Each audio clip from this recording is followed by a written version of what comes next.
బంగారు కాసులను ప్రతి 100 కాసులకి ఒక కాసు వడ్డీ ఇచ్చేటట్లు యుగాంతం నాడు అసలు ఇచ్చేటట్లు ఒక అగ్రిమెంట్ రాసిచ్చి డబ్బు ఇవ్వమని అడిగారు.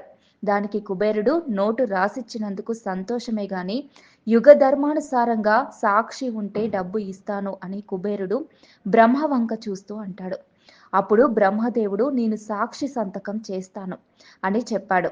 దానికి మళ్ళీ కుబేరుడు ఒంటరి సాక్ష్యం ఒకే కొడుకు ఉన్నా ఉండకపోయినా ఒక్కటే. మీరు ఏమి అనుకోకపోతే ఇంకొక సాక్షి సంతకం కావాలని కుబేరుడు అన్నాడు.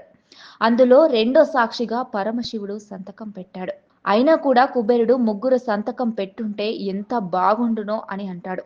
మూడో సాక్షి ఎవరా అని తల పైకెత్తి చూస్తే అశ్వార్థ వృక్షం కనబడింది. ఆ వృక్షం మూడో సాక్షిగా సంతకం పెట్టింది.